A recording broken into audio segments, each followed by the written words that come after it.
नमस्कार, स्वागत है आपका। मैं हूं आपके साथ सुमित गुप्ता। आप देख रहे हैं बुलेट 100। बुलेटिन की शुरुआत में बड़ी खबर। दिल्ली में बीजेपी का महामंथन, बीजेपी राष्ट्रीय पदाधिकारियों की मीटिंग, बीजेपी की राष्ट्रीय कार्यकारिणी की बैठक। 5 राज्यों में होने वाले चुनाव की रणनीति पर इसमें चर्चा की जा रही है। बैठक में राष्ट्रीय पदाधिकारी और मोर्चों के अध्यक्ष मौजूद हैं। बीजेपी मुख्यालय में शाम 5 बजे तक ये मीटिंग चलेगी, ये बैठक चलेगी। बीजेपी राष्ट्रीय पदाधिकारियों की बैठक चल रही है, बीजेपी का महामंथन चल रहा है। दिल्ली में राष्ट्रीय कार्यकारिणी की बैठक हो रही है। 5 राज्यों में होने वाले चुनाव की रणनीति पर चर्चा की जा रही है। राष्ट्रीय पदाधिकारी और मोर्चों के अध्यक्ष इस बैठक में मौजूद है। 5 बजे तक बीजेपी मुख्यालय में ये बैठक चलेगी।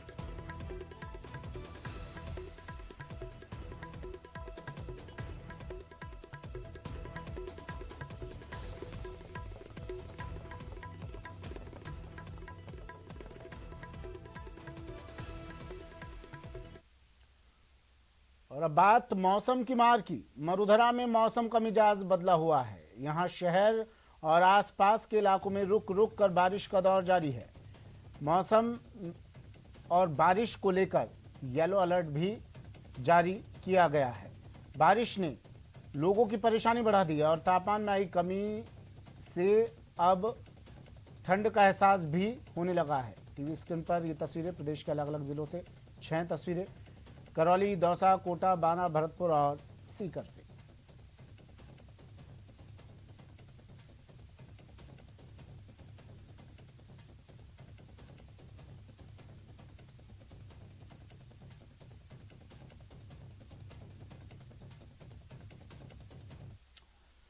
वहीं टोंक जिले में अचानक हुई बारिश से किसानों के चेहरे मुरझा गए। डीएपी खाद न मिलने से वो पहले ही परेशान थे और फिर सरसों की बुआई के बाद आई बारिश ने किसानों को बड़ा झटका दिया।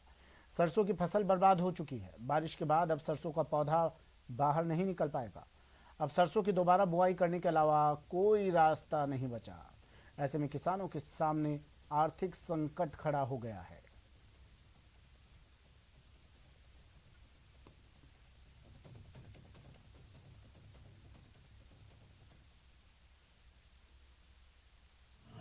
बहुत तगड़ा नुकसान हो गया किसान को।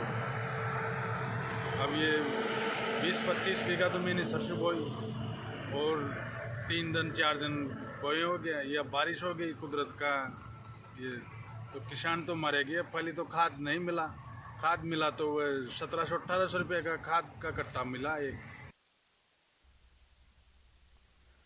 रविवार दोपहर बाद से दौसा जिले में शुरू हुई बारिश अब तक जारी है। रात भर रुक रुक कर बारिश होती रही, जिससे खेत लबालब हो चुके हैं। वहीं शहर और गांव की सड़कें दरिया बन चुकी हैं।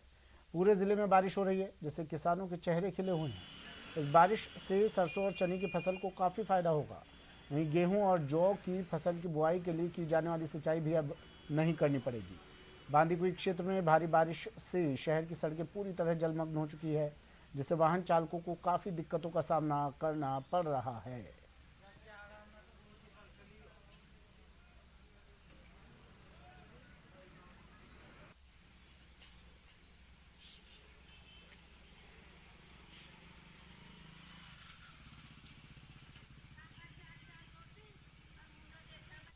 आज मौसम में अचानक बदलाव आया। सुबह से ही जिले में आसमान में बादल छाए हुए थे। जैसे ही दोपहर बाद का समय आया तो दौसा जिले के सिकराई और दौसा जिला मुख्यालय पर बारिश हुई। झमाझम बारिश होने से दौसा शहर की सड़कें दरिया बन गई, वहीं खेतों में भी पानी भर गया।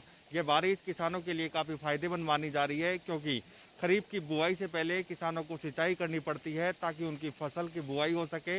ऐसे में यह बारिश होने से उन्हें सिंचाई करने की आवश्यकता नहीं पड़ेगी। हालांकि जिन क्षेत्रों में चना और सरसों की बुआई हुई है वहां पर कुछ नुकसान होने की संभावना है, क्योंकि उनका अभी तक जो बीज डाला गया था वो बीज उगा नहीं है, जिसके चलते किसानों को थोड़ा नुकसान हो सकता है। हालांकि अधिकतर किसानों को इस बारिश से फायदा होगा। हम दौसा शहर की कुछ तस्वीरें दिखाने की कोशिश कर रहे हैं। ये दौसा शहर का नई मंडी रोड है।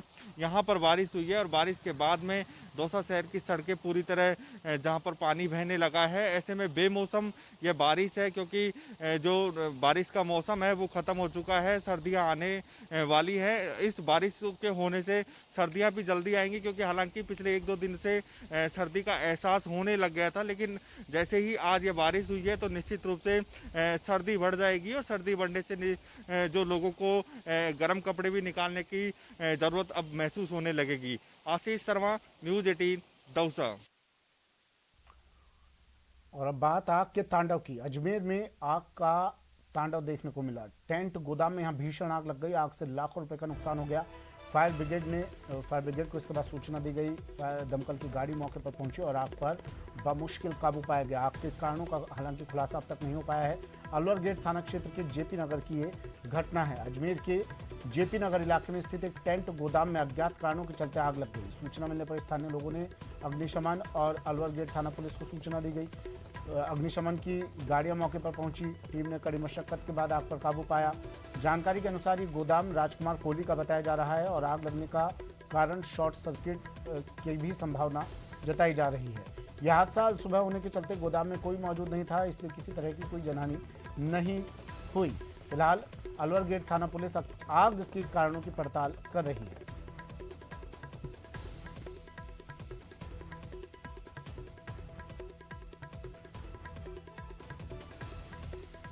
जालौर से बड़ी खबर है। शिक्षा के मंदिर में घिनौनी करतूत। 12वीं की छात्रा के साथ छेड़छाड़ की गई है स्कूल में। आरोपी शिक्षक के खिलाफ अब मामला दर्ज कर लिया गया है। सरकारी विद्यालय में शिक्षक की घिनौनी करतूत सामने आई है। विद्यालय में मार्कशीट लाने गई 12वीं की छात्रा के साथ शिक्षक ने छेड़छाड़ की। छात्रा ने जब इसका विरोध किया तो शिक्षक ने उसे चुप रहने की धमकी दी। इसके बाद छात्रा ने करड़ा पुलिस थाने में मामला दर्ज करवा दिया है।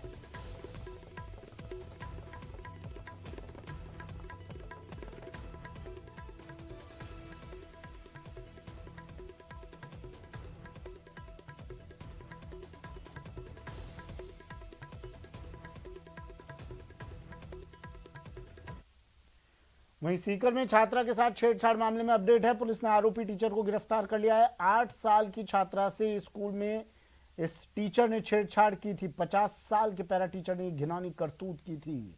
लंच के दौरान छात्रा के साथ अश्लील हरकत की गई थी। अब आरोपी पुलिस की गिरफ्त में। ये तस्वीर देखिए, आरोपी दिखाई दे रहा है आपको। 50 साल इसकी उम्र बताई जा रही है। पैरा टीचर, इसने 8 साल की बच्ची के साथ स्कूल में छेड़छाड़ की। लंच के दौरान इसने बच्ची के साथ अश्लील हरकत की। इसके बाद पुलिस में शिकायत की गई और तुरंत कार्रवाई करते हुए इस आरोपी टीचर को गिरफ्तार कर लिया गया है।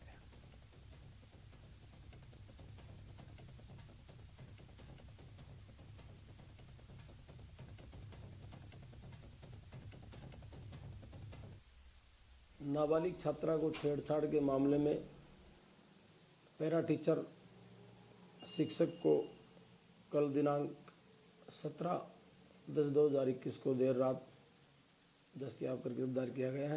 इस प्रकरण में अनुसंधान जारी है। पैरा टीचर का नाम शंकर लाल शर्मा है, जो बटाटर का रहने वाला है। अनुसंधान जारी है। जैसलमेर जिले के सबसे बड़े राजकीय जवाहर अस्पताल में मेडिकल लपकों का आतंक हो गया है। मरीजों से पर्चियों की छीना झपटी जैसी घटनाएं सामने आ रही हैं। वहीं दूसरी ओर अस्पताल के आसपास लैब्स और क्लिनिक्स में बड़ा फर्जीवाड़ा हो रहा है। जिले में कई लैब्स में बिना डिग्री वाले कर्मचारी काम कर रहे हैं। कई जगह तो स्टूडेंट्स ही जांच करते देखे जा सकते हैं। हालांकि मुख्य चिकित्सा अधिकारी ने जांच की बात कहकर खास निर्देश दिए हैं।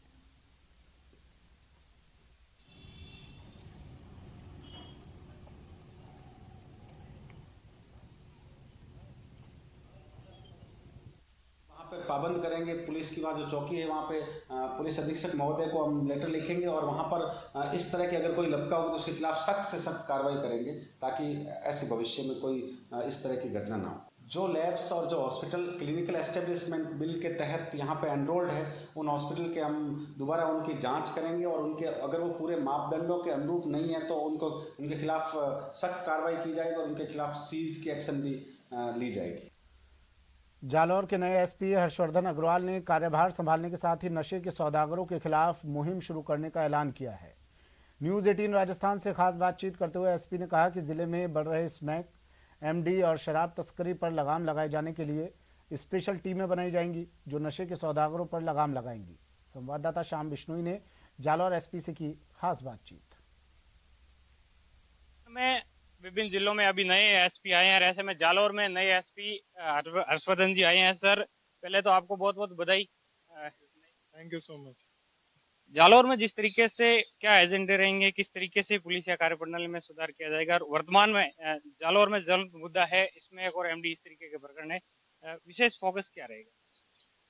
सबसे पहले अपराध की समीक्षा की जाएगी, इसमें जो सीरियस केसेस हैं और खास करके जो जिले के सीरियस मुद्दे हैं, जैसे कि आपने बताया कि एनडीपीएस के सीरियस मुद्दे हैं, तो इन पे विशेष करके समीक्षा की जाएगी, कोई कार्य योजना बनाया जाएगा। मेरा प्रयास ये रहेगा कि जो इसका बेसिकली सोर्स है कंजम्पशन पॉइंट, उस पर हम कंट्रोल करने की कोशिश करेंगे, जिसमें मुझे ऐसा लगा 2 दिन में यहाँ रह करके कि इसकी यूथ थोड़ी प्रभावित है। यूथ को हम कोशिश करेंगे कि हम बार बार मैसेज करके उनको समझा सके कि क्या सही है और क्या गलत। उसके तौर पे हम कंजम्पशन पॉइंट कंट्रोल करेंगे, जिससे कि ये हम उम्मीद करते हैं कि इसका जो सेल पॉइंट है वो भी कंट्रोल में आएगा। दूसरी बड़ी बात सर, बॉर्डर का एरिया है, गुजरात पड़ोसी राज्य, ऐसे में बड़ी मात्रा में बायोडीजल का कारोबार भी कर रहे हैं, चल रहा है। पुलिस का अच्छा काम है, पहले भी बहुत सी कार्रवाई हुई है, इस पे लगाम लगाने को लेकर भी विशेष कोई अभियान, और दूसरा इसमें को लेकर कोई स्पेशल मुहिम या फिर ऐसा कुछ? देखिए, स्पेशल टीम बना करके इसका सोर्स पता किया जाएगा कि कहाँ से ये चल रही है और किस तरफ ये जा रही है। रूट आइडेंटिफाई करके उस रूट को कंट्रोल किया जाएगा, जिससे कि ऑटोमेटिकली ये जो इसका जालौर जिले में जो स्प्रेड हो रहा है उसको कंट्रोल में आ जाएगा। श्याम बिश्नोई, न्यूज 18 जालौर। अब बात रफ्तार के कहर की, आपके सामने कुछ तस्वीरें अब हम आपको दिखा देते हैं अलग अलग जगहों से। दौसा से तस्वीर आई है और ये तस्वीरें देखिए, 2 तस्वीरें, दौसा और कोटपुतली की 2 तस्वीरें हैं टीवी स्क्रीन पर। दौसा में 3 वाहन आपस में टकरा गए जिसमें एक व्यक्ति की मौत हो गई, तो वहीं कोटपुतली में एक निजी और रोडवेज बस में जबरदस्त भिड़ंत हो गई जिसमें एक यात्री की मौत हो गई।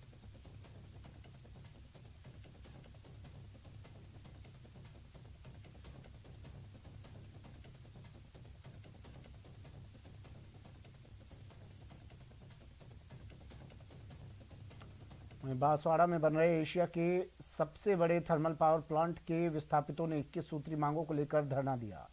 400 विस्थापित परिवारों के लोगों ने धरना प्रदर्शन किया। उन्होंने बताया कि थर्मल पावर प्लांट में लोगों को आवासीय कॉलोनी बनाने का आश्वासन दिया था, लेकिन अब तक बहुत कम लोगों को आवास दिए गए हैं। और भी कई तरह की मांगों को लेकर प्रदर्शनकारियों ने चेताया कि अगर मांगे पूरी नहीं की गई तो थर्मल पावर प्लांट का काम शुरू नहीं होने दिया जाएगा।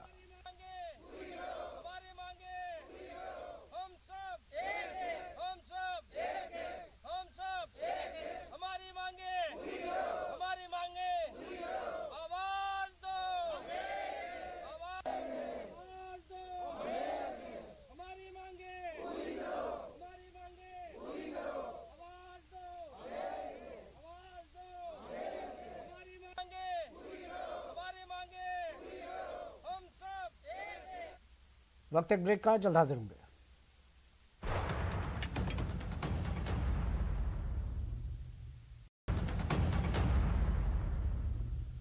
ब्रेक के बाद स्वागत है आपका। बढ़ते हैं अगली खबर की ओर। विश्व प्रसिद्ध धार्मिक स्थल मेहंदीपुर बालाजी मंदिर के कपाट आज से भक्तों के लिए खुल गए हैं। पिछले 5 दिनों से मंदिर के कपाट बंद थे, जिससे श्रद्धालु अपने आराध्य के दर्शन नहीं कर पा रहे थे। आपको बता दें कि हर साल दशहरे पर मेहंदीपुर बालाजी में लक्खी मेले का आयोजन किया जाता है, जिसमें भक्तों की भारी भीड़ उमड़ती है। इस बार भी दशहरे पर भारी भीड़ उमड़ने की संभावना थी, जिससे मंदिर के कपाट बंद रखे गए थे।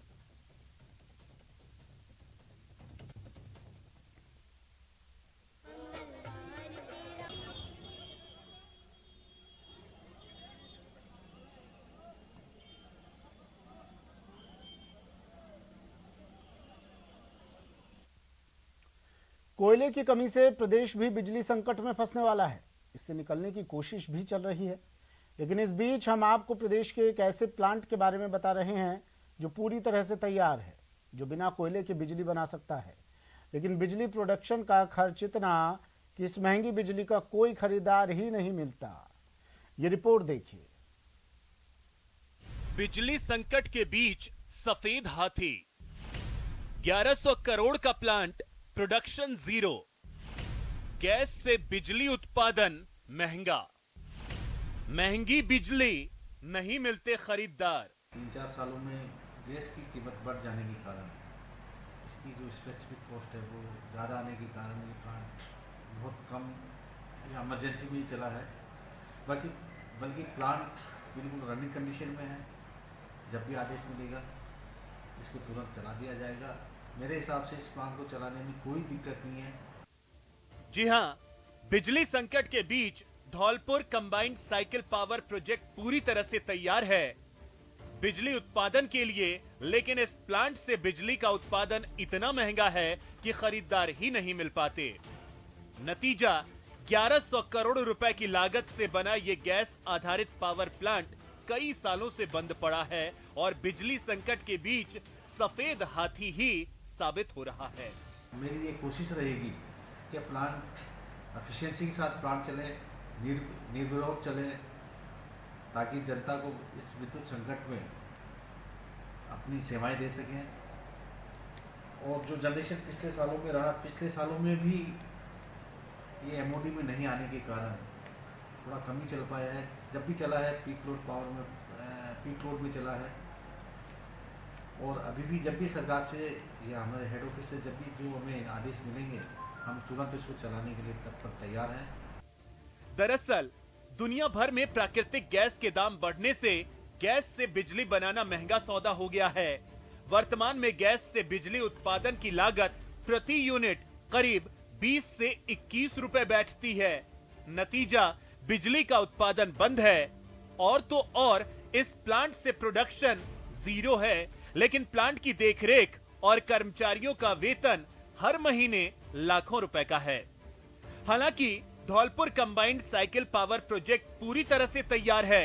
बिजली प्रोडक्शन के लिए बस इंतजार है सरकारी आदेश का और बिजली उत्पादन के लिए जरूरी गैस का। धौलपुर से न्यूज़ 18 राजस्थान के लिए हरिवीर की रिपोर्ट। स्टेट गेम्स के बाद प्रदेश में खेल विभाग ग्रामीण खेलों के आयोजन की बड़ी तैयारी में जुटा हुआ है। इस आयोजन में विभाग ने अपनी पूरी ताकत झोंक दी है। हालांकि दावे के मुताबिक खिलाड़ियों के नहीं मिलने पर विभाग ने बार बार आवेदन तिथियां बढ़ा रहा है। क्या है सच, देखिए इस रिपोर्ट में।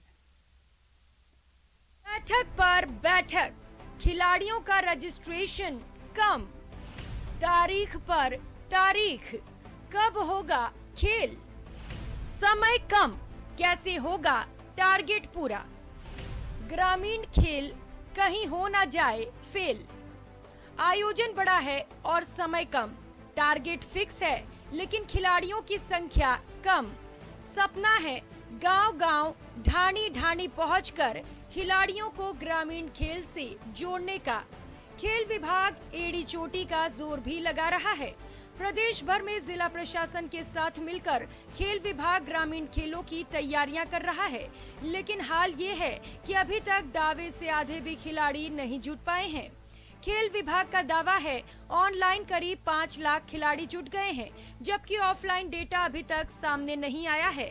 लेकिन खेल मंत्री अशोक चांदना का कहना है कि टारगेट पूरा होगा। देखिए, संख्या बहुत तेजी से बढ़ रही है, जबकि हमारा ज़्यादातर प्रशासन गांव के संग में बिजी है, क्योंकि वो भी एक बहुआयामी है और बहुत ज़्यादा गांव के लोग और शहरों के लोगों के लिए ज़रूरतमंद प्रोजेक्ट है। तो वो पहले वो चलना चाहिए। उसके साथ साथ हमारा रजिस्ट्रेशन बहुत तेजी से आगे बढ़ रहा है और बहुत जल्दी हम आप लोगों के सामने डेट्स डिक्लेयर कर देंगे। दरअसल ग्रामीण ओलंपिक खेलों के बजट में 10 करोड़ की बढ़ोतरी कर 40 करोड़ का किया जा चुका है। इस सोच के साथ कि ग्रामीण ओलंपिक के लिए ग्राम पंचायत से लेकर ब्लॉक, जिला और राज्य स्तर पर खेल प्रतियोगिताएं करवाई जाएंगी। इनमें kabaddi, cricket, volleyball, hockey, shooting ball और खो-खो को मिलाकर 6 खेलों की स्पर्धाएं होंगी। लेकिन ग्रामीण खेलों में खिलाड़ियों की कमी की वजह से तारीख पर तारीख बदल रही है। पहले 14 नवंबर से ग्रामीण ओलंपिक शुरू होने थे, लेकिन खेलों के आयोजन में 3 बार बदलाव किया गया। अभी तक फाइनल डेट का ऐलान नहीं हुआ है। चुनौती ग्रामीण खेलों से खिलाड़ियों को जोड़ने की है। खेल विभाग का दावा है 31 अक्टूबर तक बड़ी संख्या में खिलाड़ी जुड़ेंगे। जयपुर से न्यूज 18 राजस्थान के लिए महेश दाधीच की रिपोर्ट। बच्चों के कोरोना टीकाकरण की तैयारियों को लेकर जबलपुर ने बाजी मार ली है। यहां देश का ऐसा पहला टीकाकरण केंद्र बनाया गया है जिसमें सिर्फ बच्चों को ही टीका दिया जाएगा। इस केंद्र पर बच्चों और उनके अभिभावकों के लिए कई सुविधाएं दी गई हैं।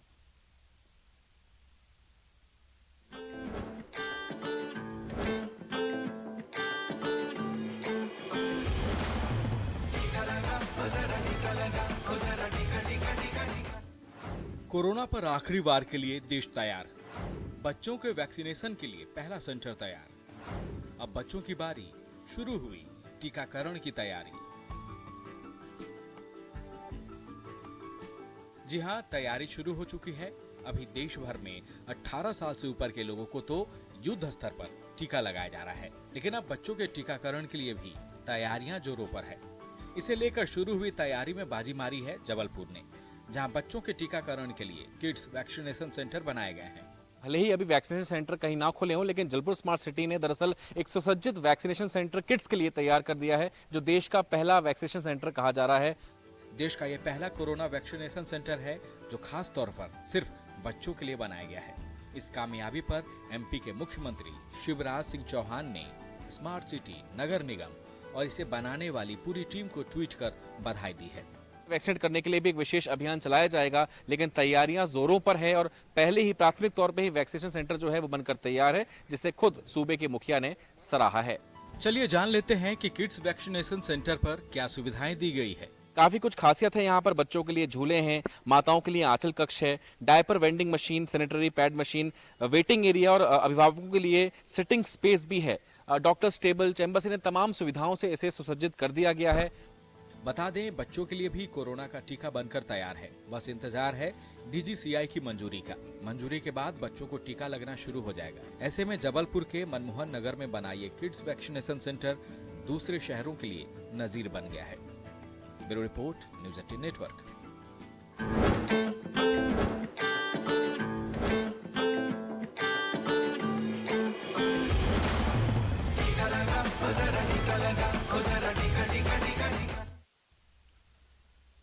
कला को पहचान और कलाकारों को सम्मान दिलवाने के मकसद से बनाया गया बाड़मेर का शिल्पग्राम आज उपेक्षा की मार झेल रहा है।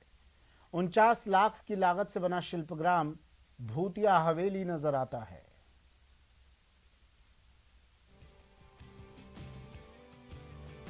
जंग खाता बोर्ड, दीवार में दरार, दम तोड़ती खिड़कियां और कैंपस में उगे झाड़ झंखाड़। तस्वीरें बाड़मेर के उस शिल्पग्राम की हैं जिसे बड़ी हसरतों से आबाद किया गया था। पर्यटन की संभावनाओं को विस्तार देने और लोक कलाओं को बढ़ावा देने के लिए साल 2008-2009 में शिल्पग्राम का निर्माण कराया गया, लेकिन 49 लाख रुपए खर्च कर तैयार किए गए शिल्पग्राम की दुर्दशा बता रही है कि इस ओर किसी का ध्यान नहीं गया। इसे बनाने में जितनी राशि खर्च हुई है, अब उससे कहीं ज्यादा इसे सुधारने में लग जाएगी। यह जानकर हैरानी होती है कि इस जगह पर सिर्फ एक कार्यक्रम ही हुआ है। बाड़मेर पर्यटन विकास समिति के सदस्य पुरुषोत्तम खत्री जिला प्रशासन की सोच पर ही सवाल खड़े करते हैं। खत्री के मुताबिक इस जगह का चुनाव ही गलत था। प्रॉपर लोकेशन नहीं है, कई जमीनें पड़ी थी, अच्छी जगह बनता जहाँ शिल्पकार आकर रहते, अपने शिल्प का प्रदर्शन करते। अब ऐसी लोकेशन है, वहाँ कहाँ से कस्टमर लाएंगे, कहाँ से टूरिस्ट लाएंगे। उदयपुर के शिल्पग्राम की तर्ज पर बने बाड़मेर के इस शिल्पग्राम का मुख्य उद्देश्य स्थानीय हस्तशिल्प को अंतर्राष्ट्रीय स्तर पर पहचान दिलाना था, लेकिन कला को पहचान और कलाकारों को सम्मान दिलाने के लिए बनाया गया शिल्पग्राम आज खुद बियाबान में समाता जा रहा है। ये बात अलग है कि जिला कलेक्टर लोक बंधु यादव अब भी इसके भविष्य को लेकर आश्वस्त हैं। मैंने इसका सर्वे कराया है और अब हम देखेंगे कि इसमें कितना खर्चा लग सकता है। अगर किसी योजना से हमें इसमें कोई लाभ मिल सकता है या अन्य कोई सरकारी कार्यालय अगर हम वहाँ चला सकते हैं, तो हम इसको जो इंफ्रास्ट्रक्चर हमने बनाया हुआ है उसको पूरा यूटिलाइज करने की हम कोशिश करेंगे। एक तरफ जहां सरकार देश और दुनिया के सैलानियों को प्रदेश में बुलाने के लिए एक से एक योजनाएं चला रही है, वहीं सरकार में बैठे चंद अफसर हड़बड़ी में लिए गए अपने फैसलों से सरकार की मंशा पर पानी फेर रहे हैं। क्या कोई इस ओर ध्यान देने की जहमत उठाएगा? न्यूज़ 18 राजस्थान के लिए बाड़मेर से प्रेमदान देथा की रिपोर्ट। चलिए फिलहाल इतना ही, दीजिए इजाजत, नमस्कार।